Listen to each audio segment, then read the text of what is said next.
Hello and welcome to the morning after show. We are back.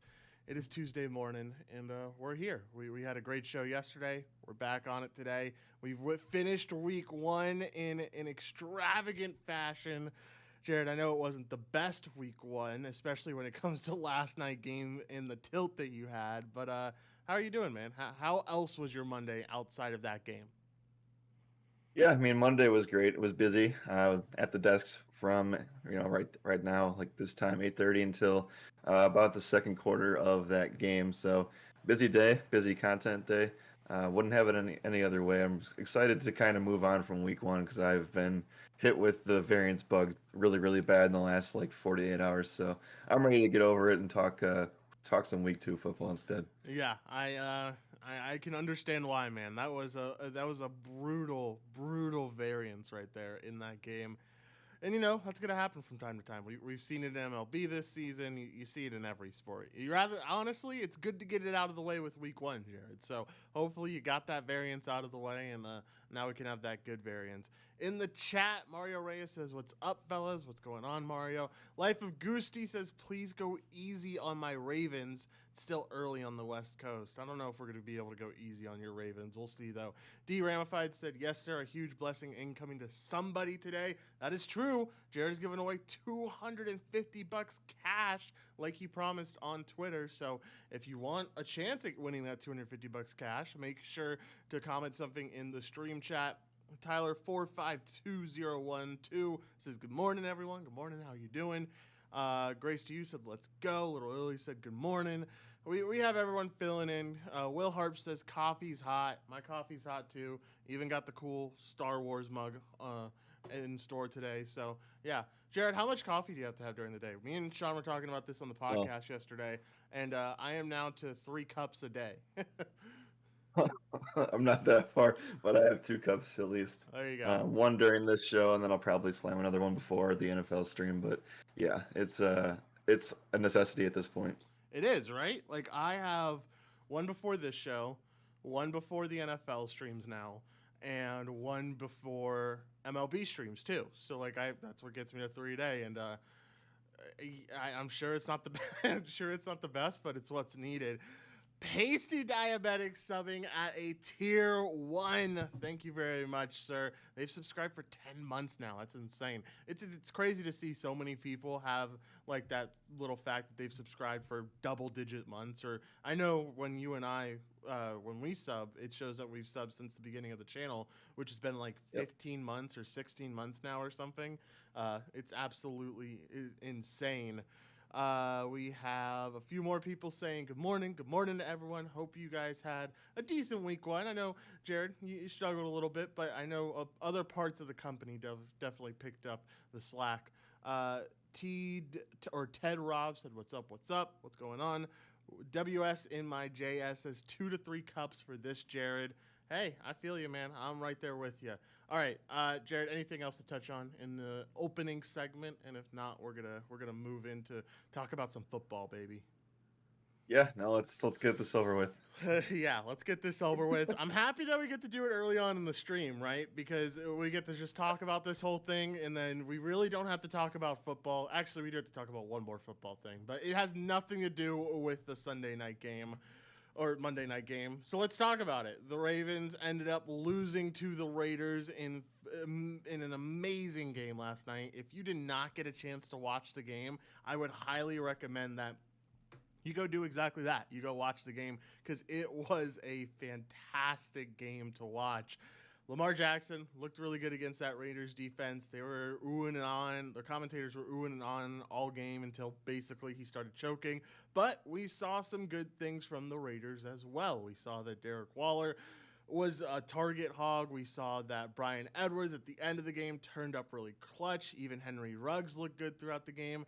And one of the most important pieces is that on defense, we saw Max Crosby almost look like a superstar on defense. It was an insane game to watch. What's your number one takeaway from last night's Monday night football game?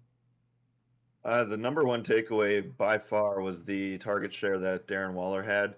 We saw the explosion season incoming. Like they traded away Nelson Aguilar. They had some issues with some of their weapons early on in the camp in the preseason. This team does have a lot of wide receivers that are competent NFL level wide receivers, but I'm waiting to see who had stepped up. We saw Brian Edwards step up late last night, but he was gone for 3 quarters.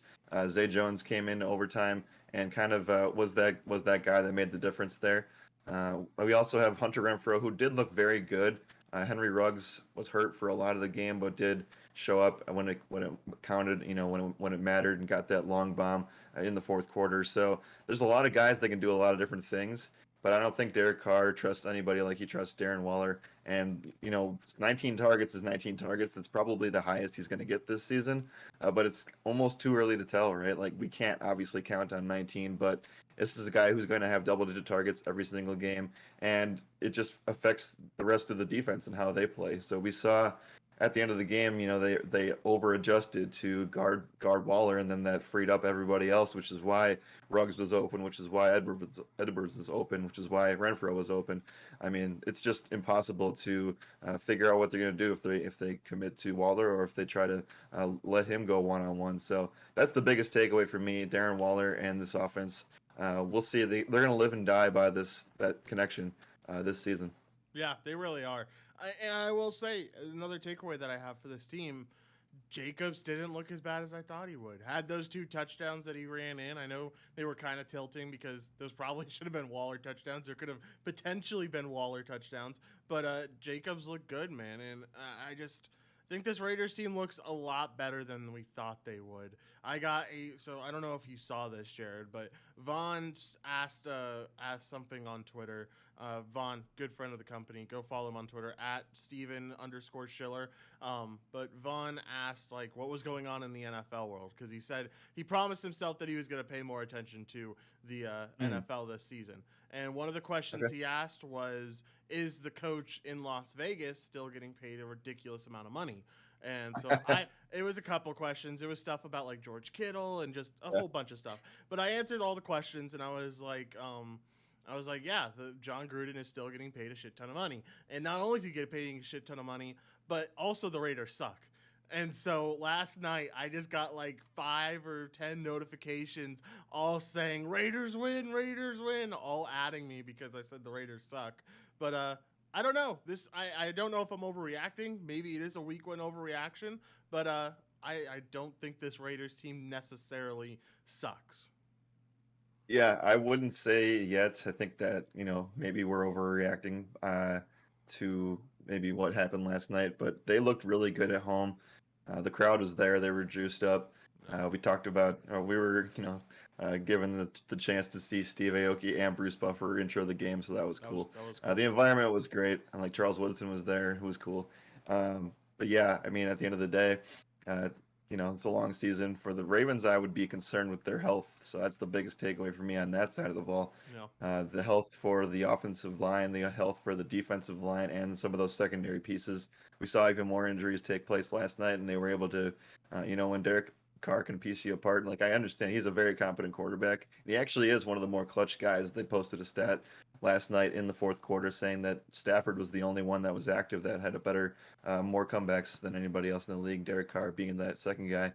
So he got another one last night. But yeah, the biggest thing for me is just trying to take in how this affects the Ravens moving forward. Yeah, right. Like we were talking about it before the show, and like, what do you do with this Ravens team now? Is this just like, is this going to be a forever target where like teams are always going to be viable against the Ravens, or are we going to see this defense at least make some improvement? And this was just first week woes. I really don't know yet. All I know is that Carr looked good yesterday. Edwards looked good towards the end of the game. Darren Waller looked really good, like we've already said. Ruggs looked good. Renfro looked good. Like, they had a lot of weapons on offense. And not only did those guys look good, but like, we even saw Kenyon Drake get some work. I said that Kenyon Drake was going to be a PPR beast this week, or this year, this season. He had 5 receptions for 59 yards. You go up and down the list of what the guys did here, and this Vegas offense seems impressive, man. So it's at least something to pay pay attention to for week 2. I don't know if I'm willing to overreact yet and say that this Raiders team is going to be a really good offense this season, but it's something to pay attention to for sure because they impressed me. I know both of us did not expect the Raiders to do what they did offensively wise last night. Yeah, no, I definitely agree with that. And then obviously not to, I don't again want to overreact as that is a very popular thing this week to do.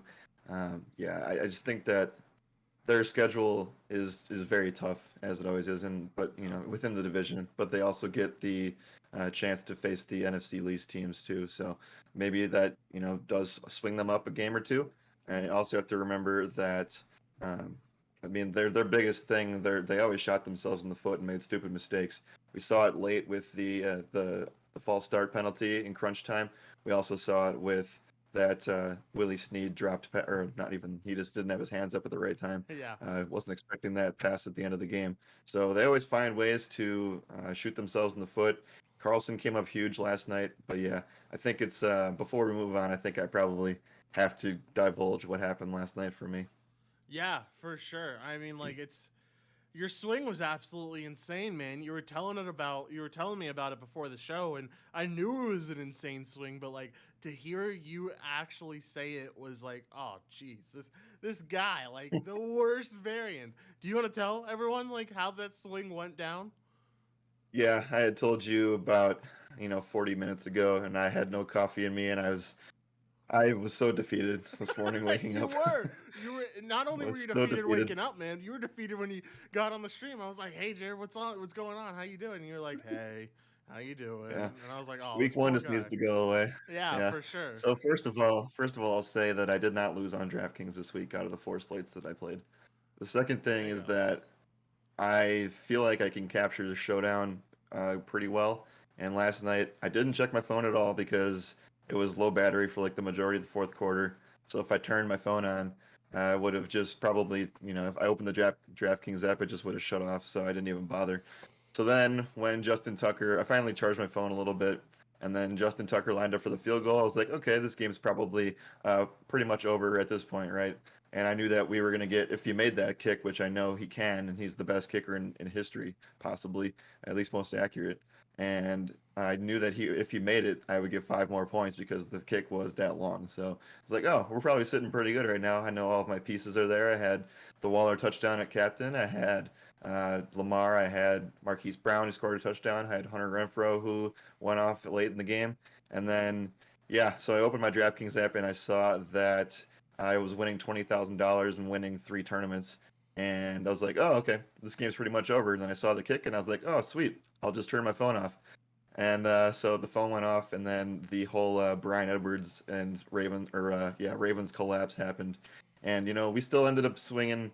I still ended up hitting like $1,500, but there were so many things that went wrong. Like Brian Edwards just came out of nowhere to make that happen, and then Carr, obviously, he had big ownership, so he scored 2 touchdowns, which knocked me down. Zay Jones wasn't really owned, but again, the Carr thing.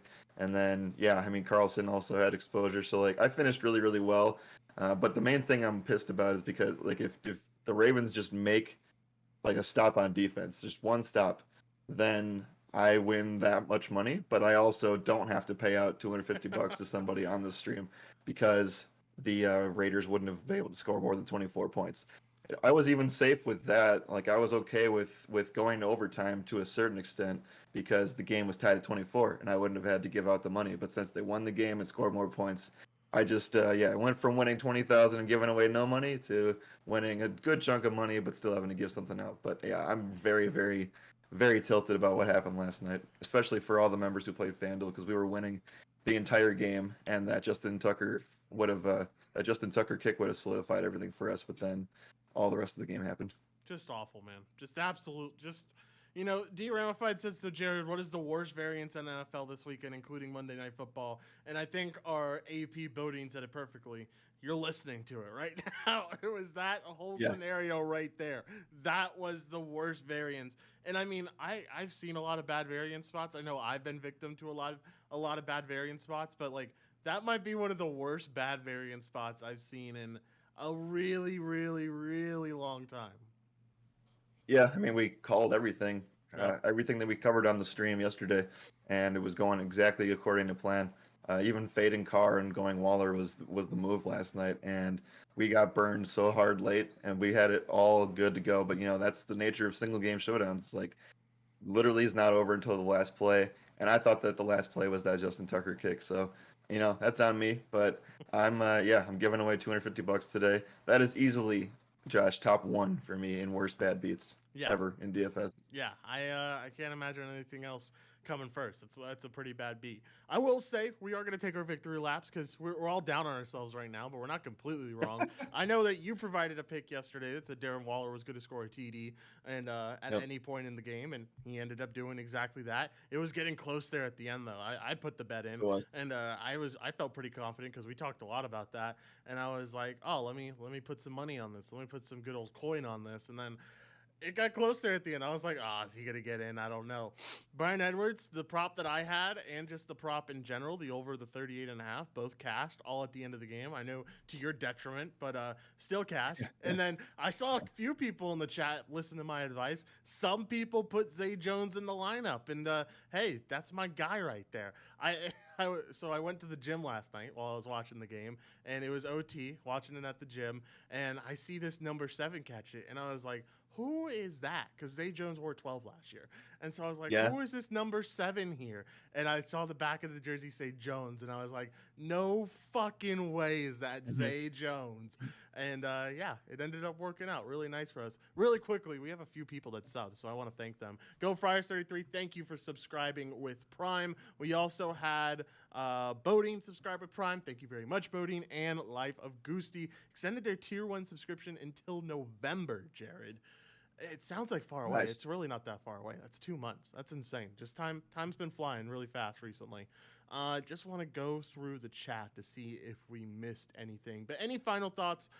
Capping off week 1 as a whole. Just give me your biggest takeaway and then any other thoughts about week 1. Yep. I think one of the biggest things for me to take away is that. So the first thing is that this is a very long season. How do teams make them take that approach moving forward with their depth? Does that mean that they rotate more defensively? Does that mean they get more running backs involved, like we think that they're going to? Just trying to look at that week over week over week. We saw it a lot just from week 1 alone. How many different running backs are touching the ball? So they're going to be swapping out a lot of guys because they just have to stay healthy and they have to find ways to make it through the season. So that's kind of my biggest takeaway. I'm not going to try to overreact too much, but this honestly was probably one of the biggest variance week 1s I've ever seen. Yeah, it's been an absolutely insane week 1. Kai Berry said my brother lost by 0.01 because Jacobs didn't get a carry in the 4th. That's rough, man. That's really, really rough. What week could you see Bell get a serious role, if at all? Asked Ted Rob. I don't know. I think that they're perfectly fine with the combo they have in Taysom Williams and in Latavius Murray. We saw Latavius Murray get that touchdown yesterday. We saw Taysom Williams running really well, including on that 4th down that the Ravens had. I think they're going to be perfectly fine with their 2 guys. I don't think you see Lev Bell or Devontae Freeman get big roles in this offense, if any roles. Nope. I don't think any roles. Yeah. I think they're just there specifically for depth, just in case one of those guys does get worn down and get ruled out for some reason. Long season, the Ravens run the ball at probably the heaviest rate in the league. So, yeah, they're there for just depth and possibly even mentoring for a guy like Tyson Williams. Yeah, definitely mentoring. I can completely see that. Black Eddie said that the Raiders are going to lose to the Steelers next week for sure. I don't know, man. We'll see. It's going to be interesting. It's definitely going to be fun to walk. Mills9042 said, thank God I have Waller in my fantasy leagues. Yeah, it's probably... Having Waller in your fantasy leagues last night must have been a cheat code. I will say, I have 9 dynasty leagues. Actually, 9 leagues in general. There's a few redrafts. And I won 6 out of my 9 leagues. Not a single one with Waller. And not going up against Waller in any of them either. Wow. So thank goodness that happened. Black Eddie said, what's up, Roto Radar? D-Ramify said, early look here, but your bet on biggest surprise of week 2. Tune into the strong side for that surprise of week 2. We're not going to do it here, though. Little Lily said, what's good? X Games said, good morning. or morning there. Black Eddie said, "What's up? What's going on, y'all?" We're gonna move on. Anything else that you want to touch on here before we move on, Jared? Yeah, I just got a little note from our AP here. He says, up until Monday night's overtime loss to the Raiders, the Ravens had won 98 straight games dating back to 2004 when they had a 14 plus point lead. So if you My don't, goodness. if you've never experienced bad variance before, that's what that looks like. That is indeed what it looks like. One last note that I have on this game, and it's a little fun fact that I told Jared. There has only been one other time in NFL history that a Monday Night Football game has gone to overtime. It was with the Steelers and the Chiefs. Steelers ended up winning that game 16-13. Steelers also went on to win the Super Bowl that year. So don't say anything now. Don't say it yet, but just maybe this Raiders team has those Super Bowl chances. Maybe you should go place a little bet on betonline.ag on some futures. All right, Jared, let's move on. Let's get out of here. Let's stop talking about your bad beats and let's talk about some baseball instead. We get to talk about Clayton Kershaw making his return for this Dodgers team. We get to talk about the Giants clinching the postseason, and we get to talk about the Toronto Blue Jays just keeping up the heat, staying red hot. First, let's talk about Clayton Kershaw. We saw the Dodgers pick up a big win against the Diamondbacks yesterday. It ended a big skid against the Diamondbacks that they had. What are your thoughts? Yeah. If you got to see the Clayton Kershaw start, what did you think? How did he look? I know he didn't go very deep last night, but it was encouraging to see him back for this Dodgers team. Yeah, I mean, I think it would be, we just have to remember that they're not going to, especially in a Dave Roberts system, he's not going to go long, especially in September, especially coming back. I think he looked fine. I mean, the stats are there too. I did watch a little bit of the game back when I had to turn football off and just look at something else for a little bit. So yeah, I think he looked good. Obviously, you're just going to have a healthy Kershaw down the stretch here.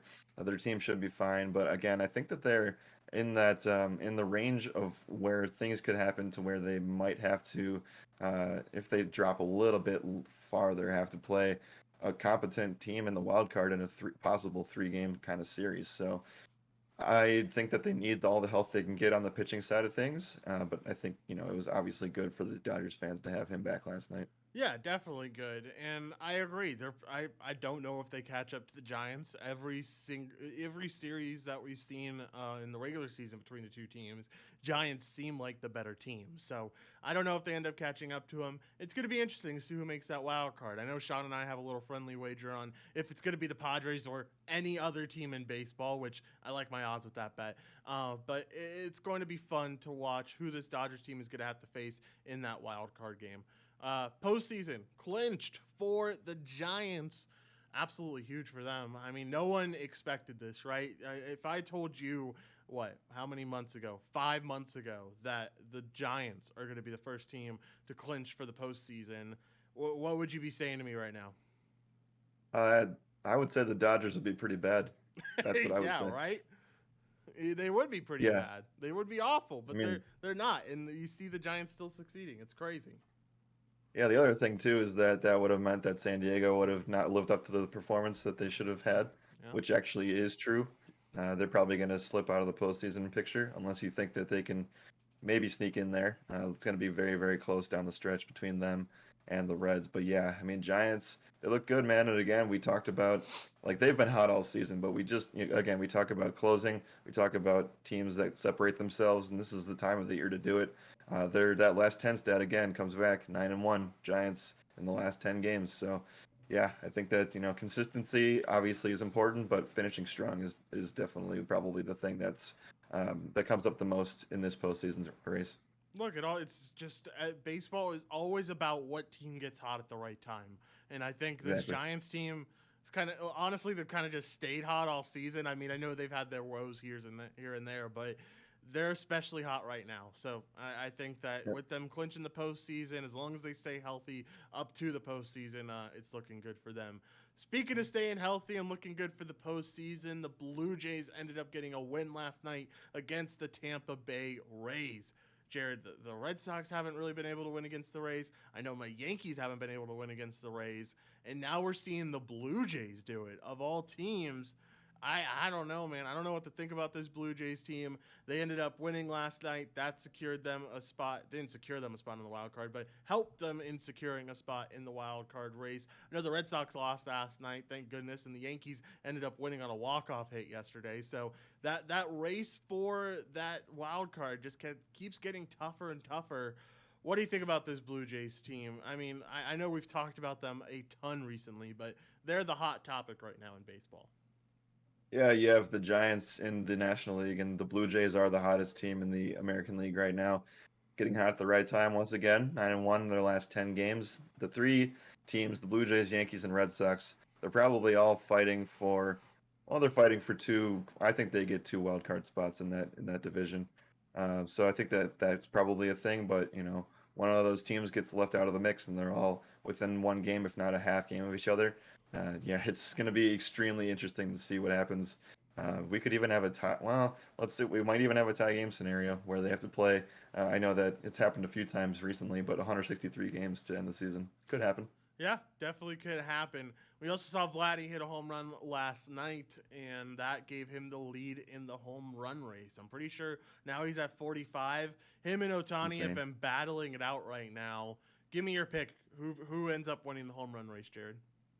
Well, I think it's honestly whoever's team is hotter. I don't know. Like, I think yeah, it's I pretty easy to say which Shohei. team is hotter.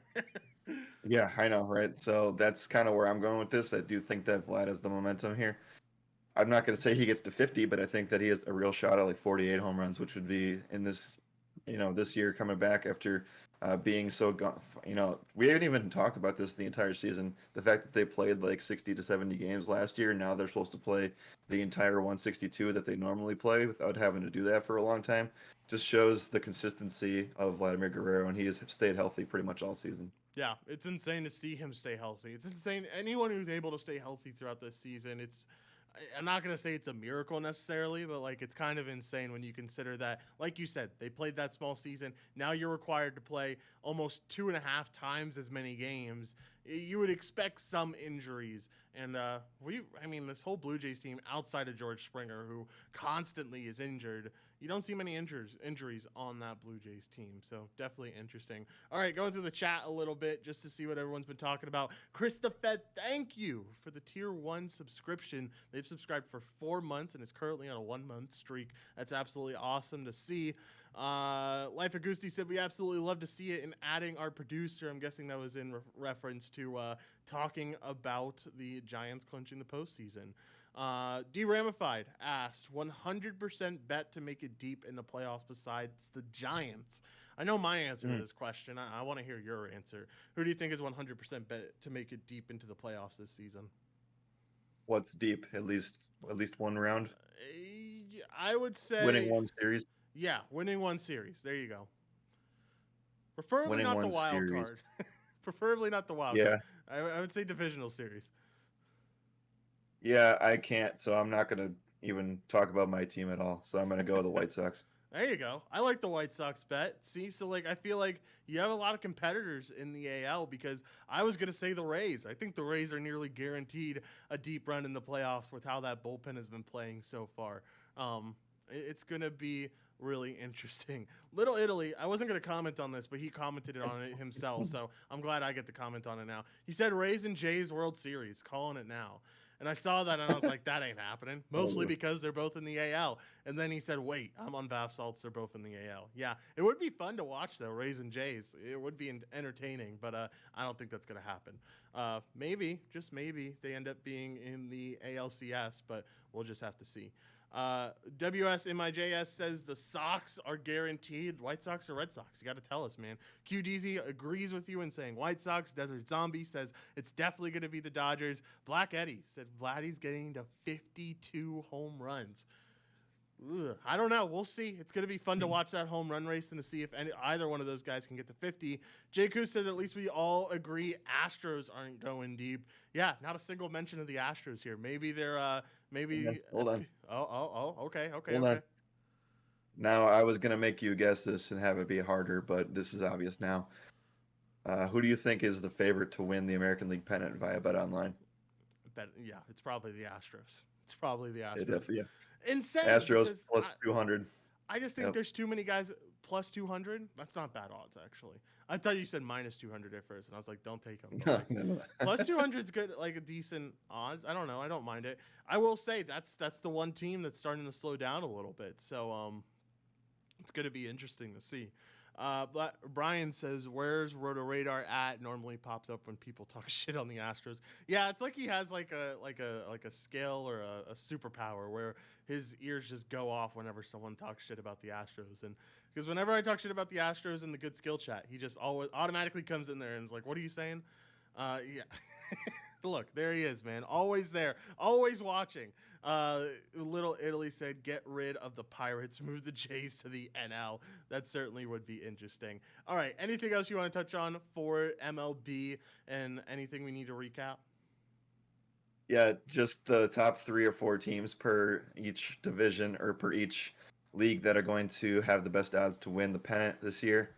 Houston Astros plus 200, Chicago White Sox plus 375, Tampa Bay Rays plus 375, New York Yankees plus 550, and the Jays plus 900. On the National League side, Dodgers plus 170, the Brewers plus 275, the Giants plus 325. And then it dips off a little bit, and you have the Atlanta Braves at plus 800. Insane to see.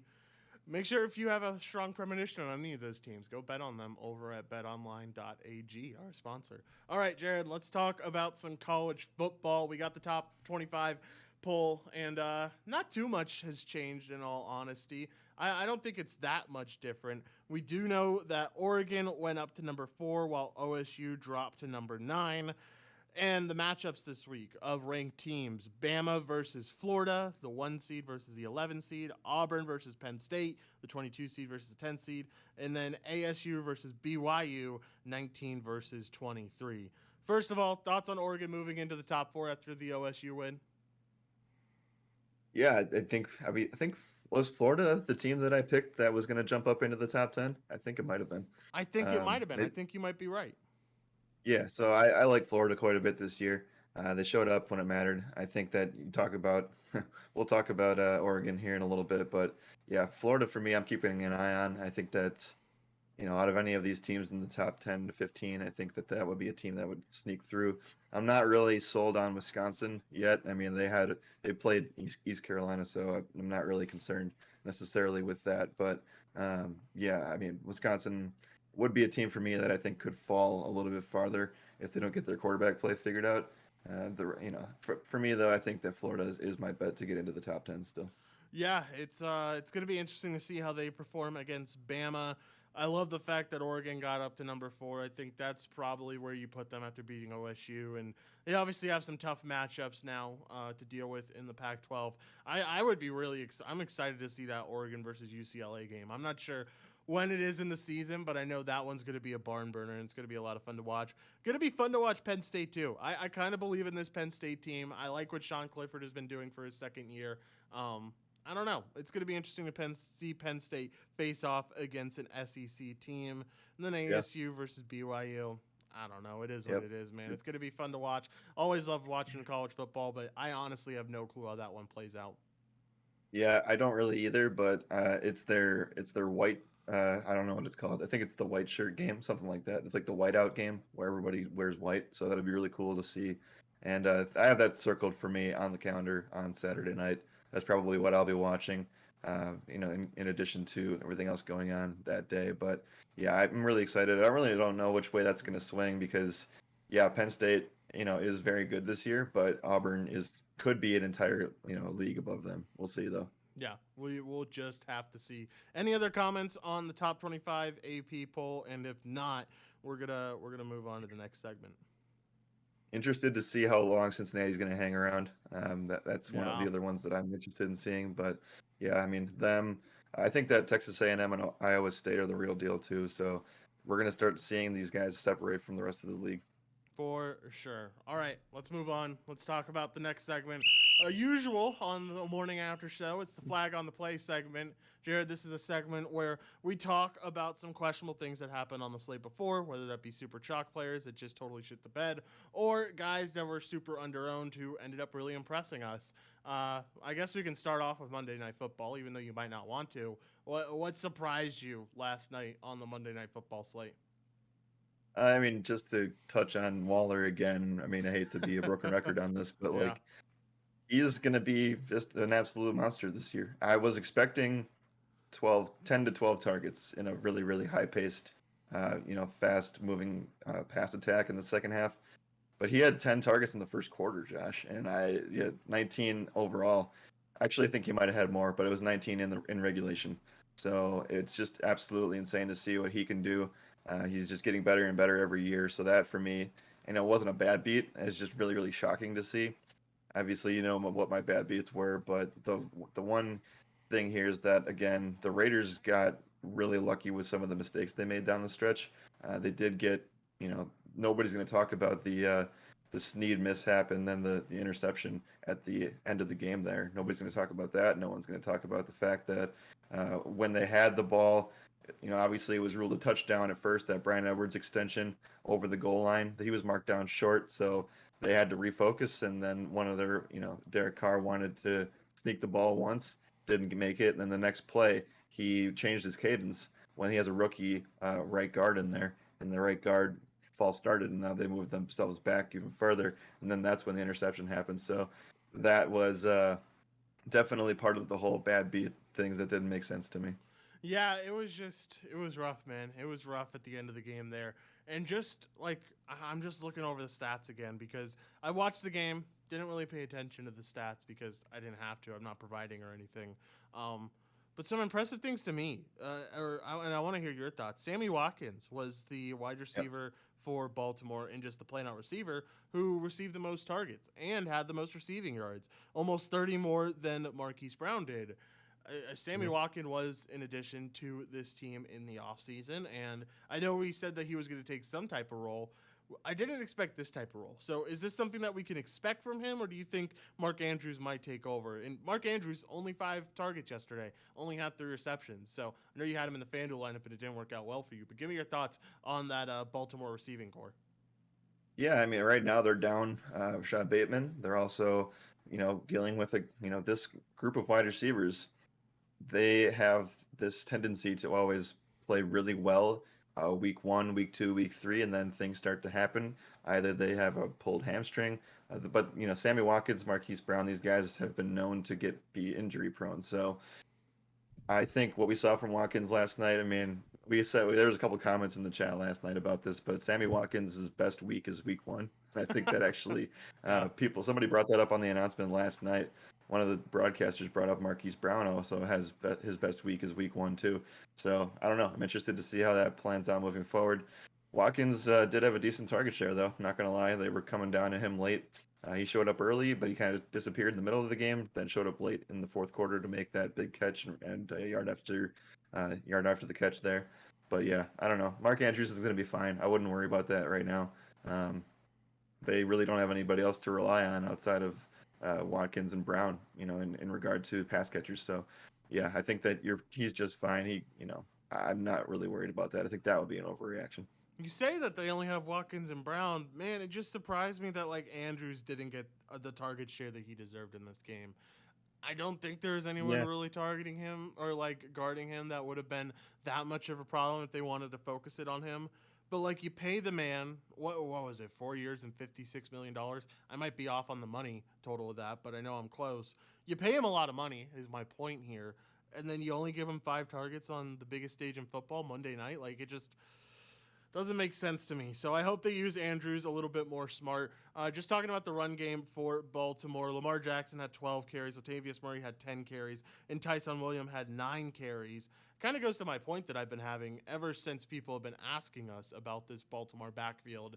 You just can't trust them, man. You can't. I know they even said that Tyson Williams was supposed to have a majority of the shares, but like even with him having a majority of the shares, it was less than 33% of the carries. Yep. So like you just can't trust any of these running backs. Or I mean, Lamar's always going to get his, but you can't trust any of these running backs for sure. Yeah, no, this is exactly what we expected. I expected, that there's never going to be one guy in that system, just like it was before. And you can say that J.K. Dobbins got more work. I think it's pretty evenly split between him and then like Wilson or Williams, Lamar, and Latavius. We're going to see that same kind of three guys.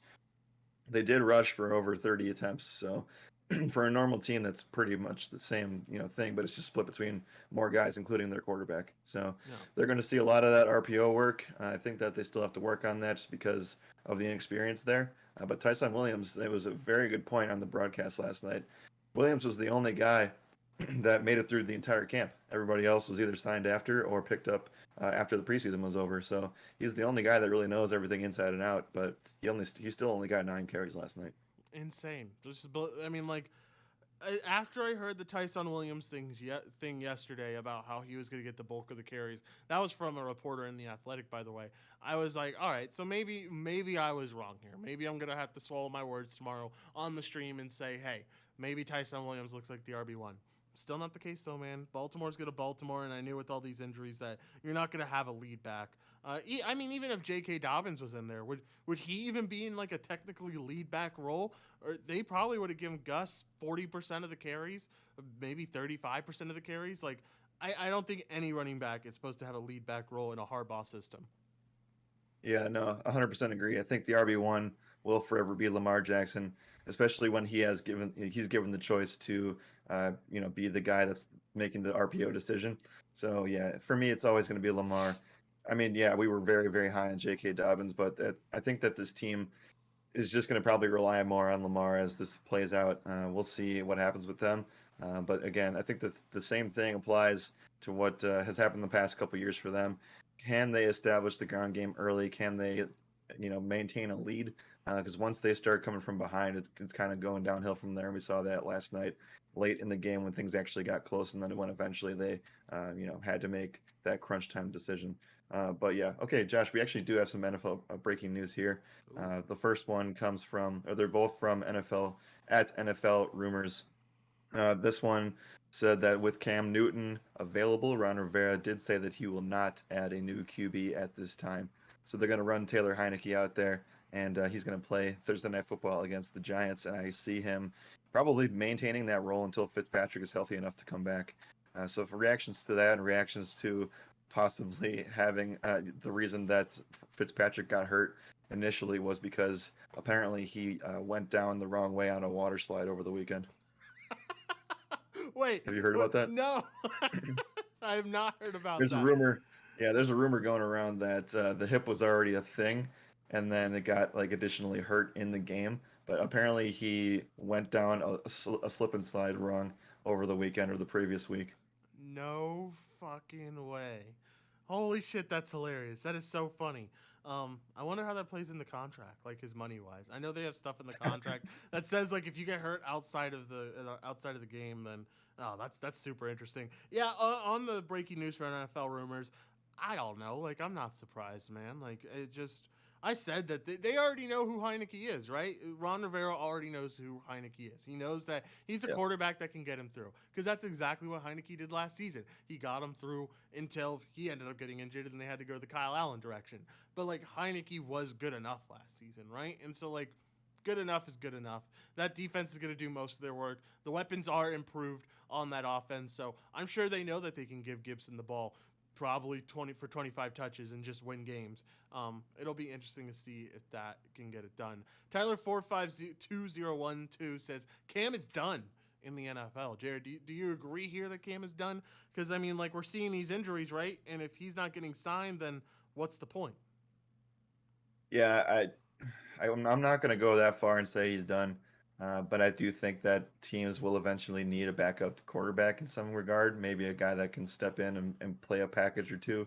And Cam, I think he's still got it if you give him his own package and you put him in there like that we've seen the last couple of days where you have, a series for Trey Lance, a series for Justin Fields. near the end zone. And I think that Cam can still do. While I don't necessarily believe him in the 20, in between the 20s, I do think that he's still a weapon inside the 20, inside the 10. So I don't know. For me, I'm not going that far, but I think that we can.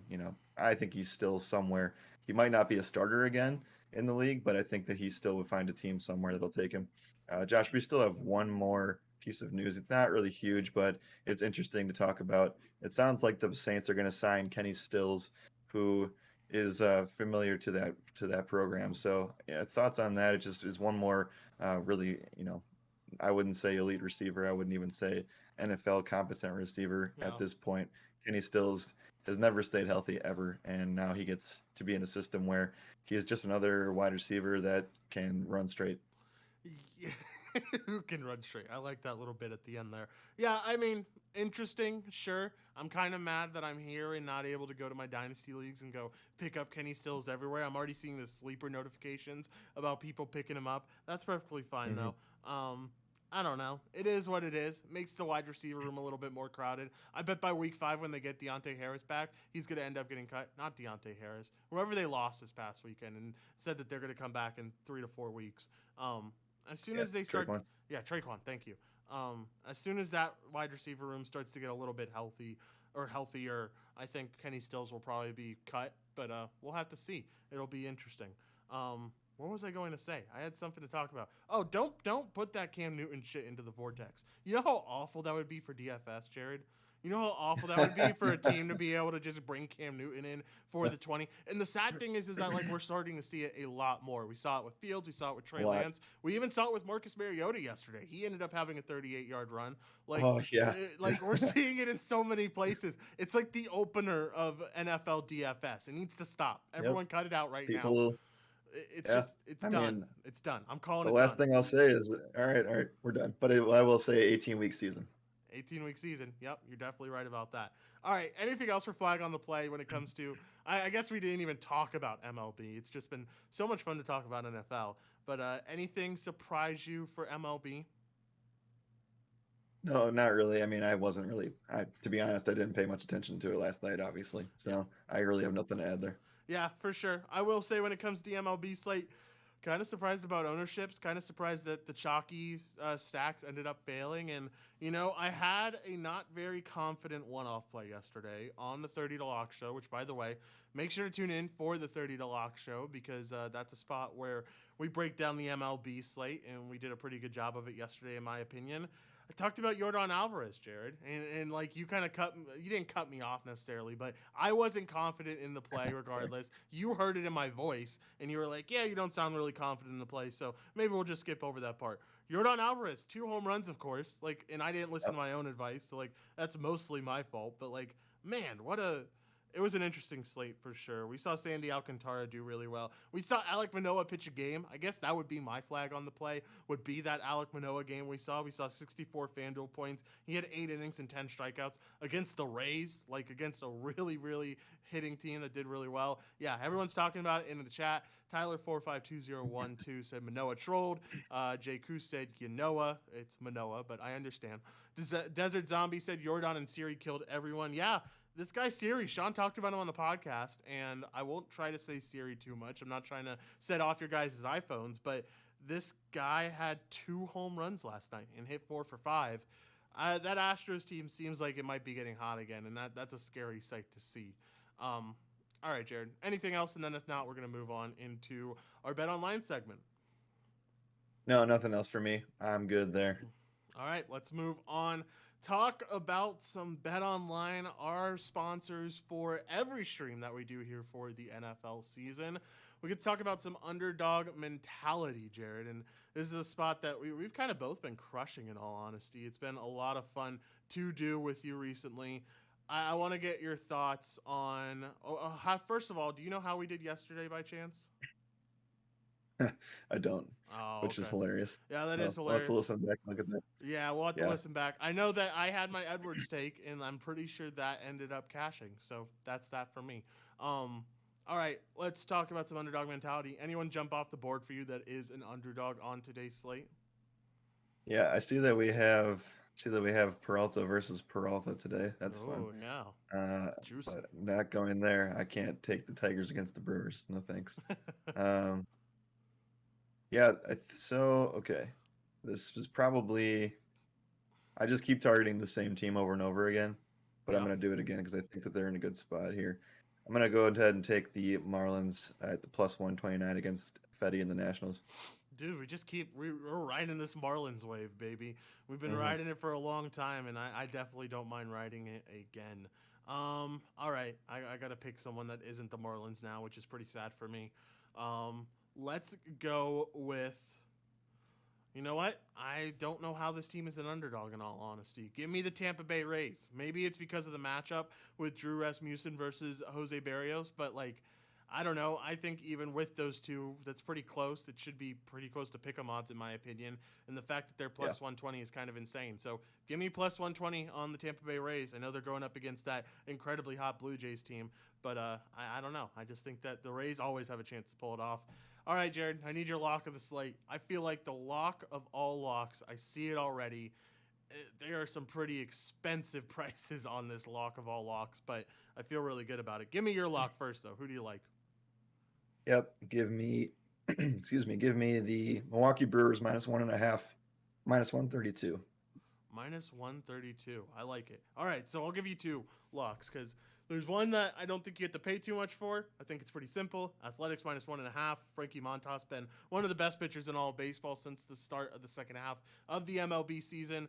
And then the pricey one, man, I just can't ignore it. You have Garrett Cole on the mound. If he's fully healthy and good to go for this game, minus 1.5. I know it's expensive odds at minus 205, but Yeah. I kind of like the odds on Garrett Cole. I like betting on Garrett Cole. We've seen him do really well against this Orioles team before, and I wouldn't be surprised to see him do really well against this Orioles team again. Jared, before we move on, just want to talk about our sponsors over at betonline.ag.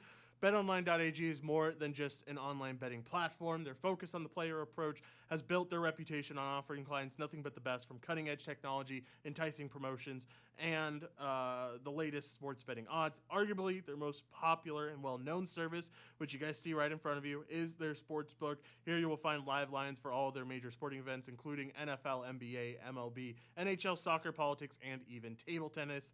My favorite, well, one of my favorite is the props, the prop builder. We talked about it on yesterday's show, just going through how you can build each and every prop for yourself, or you can just go take the over-unders. But I like building out those props and taking my guesses on, exactly how many yards I think that this receiver could go over. And you can get some pretty juicy odds. I mean, I think if you went over 80 yards for Edwards yesterday, you're probably cooking with gas. You probably had plus 200 Yeah. odds, and I wouldn't put it Hmm. past you to go plus 80. So I really love what they do with their prop section, and you don't see a lot of books do that. So it's nice to see that Bet Online is doing that for the players, and it goes to that focus on the player approach, right?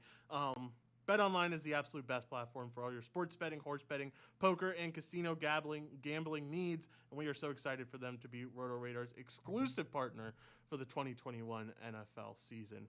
Jared, anything you want to touch on for Bet Online? Our amazing friends over there. Yeah, they can do a lot of different things. Like we showed you guys last night. Obviously you can pick specific odds to score touchdowns. I know we had looked at a bet yesterday. Obviously, I provided the bet that Waller would score a touchdown, but we did take a look at 2+ yesterday as well. And then we also had, last night I bet on both teams to score under 24 points. That didn't work out. So you can do a lot of different things there. And then especially, I think the live betting thing is one of the cooler things that they have to offer. They have, obviously, every single time. If you want to back a team consistently and try to hedge yourself along the way, you can, obviously that's what I did with the Rams the other day. Every time they'd score a touchdown, I would just hammer the Rams, either whether it is the money line, whether it is the actual spread itself. You can continue to do kind of that process and they have just so many different player props. Baseball is a really good one too. You can do total bases. You can do strikeouts for pitchers at different tiers, just like Josh is showing you right now. You can do a lot of different things with it, and it's kind of where I see the edge, especially when you're talking about DFS and how whether it be Josh or Sean talking about what they think the person's certain expectation would be. You can definitely get that a lot of the time in really good scenarios. So I'm laughing over here. I wanted to show everyone that like it's not just for NFL. You can also look at MLB and everything. I know we brought a little segment to the 30 to lock stream yesterday, Jared, talking about our guess of who's going to pitch a no hitter and what pitcher we would guess that is going to throw a no hitter. And Jared, they even have odds for that.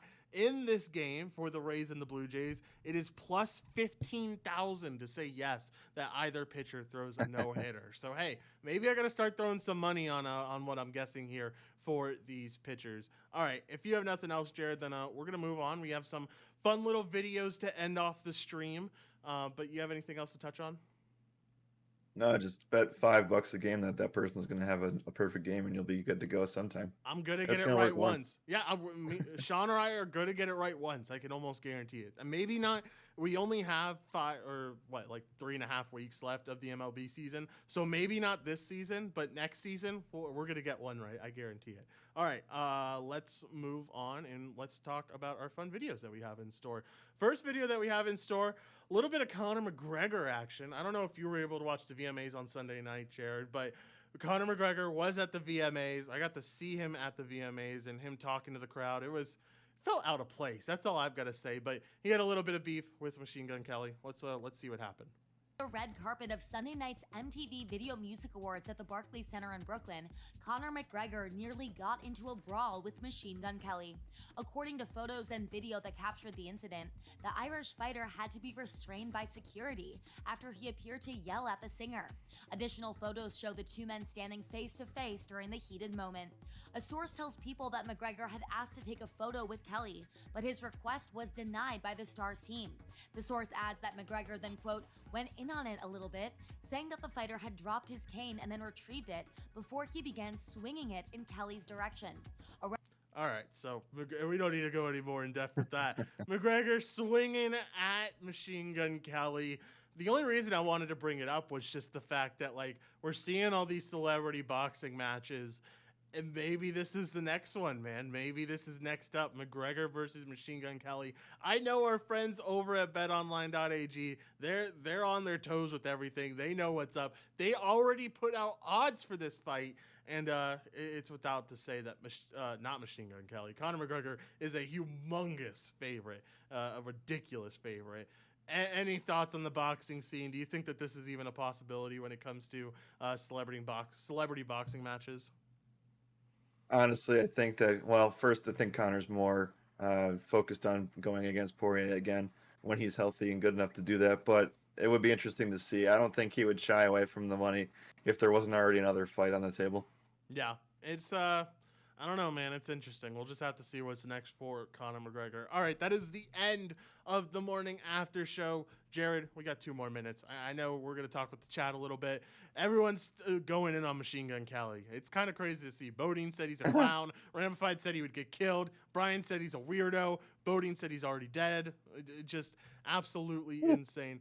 S'more said, I mean, in Conor's defense, MGK did bedazzle his face. So a lot of stuff going on with MGK in the chat. I know you have a little prize to give away, and it's more than just a little prize. It's a big prize. I know someone's going to be a very lucky winner of $250. I don't even know how you're deciding the winner yet, Jared. So go ahead. The floor is yours, man. Yeah, I've been keeping an eye on chat all day long. I do have somebody picked out. But yeah, change my mind for the next 30 seconds, I guess. But I think I'm going to keep the one person that I have already picked out from earlier in the stream. Yeah, we do have $250 straight cash via PayPal. So honestly, I could do it in any way, but I'd like to stick with PayPal. So if you guys, yeah, we do have that to give away here. So I'm going to go ahead, give it 5 more seconds, 10 more seconds. Come on, guys. Milwaukee Change his Brewers. mind. Give him a change his mind segment right here. This is your chance, baby. Milwaukee Brewers are the best NBA team ever. Well, that's a very nice comment. AP Lives Matter, says Bodine. I don't know. I don't know about that, Somebody, Bodine. yeah, the winner already posted just a few seconds ago, so they don't know it yet. But there you go. The last 10 comments here. Last 10 leaves a lot of guys up. Clip said, I'll take $25. Don't even need it all. That was redeeming a sub-only mode message. We appreciate it, but this prize is for $250. Yep. So, okay, since we have to end the show here, and I want to end it on a high note, the $250 straight cash prize goes to Chris the Fed. Appreciate you, my man. Thank you for tuning in. Thank you for tuning in for the last week or so too. So thank you guys all so much for everything over the last week. Plus, we love what we do here now with these new streams. Josh, take it away. Let's wrap it up. Yeah, man, it's been absolutely awesome to see the community really come out for these shows, and it's just been absolutely amazing. I mean, this is now officially our first week of getting all the shows done, and the reception to it could not have been better. It's been awesome to see all of you in the chat. I hope you guys keep coming through. We pay attention to those people who are active in the chat every morning, to those people who show up every morning, and we love to start out your mornings with us. As always, though, my name is Joshua Reimer. Good morning and good skill.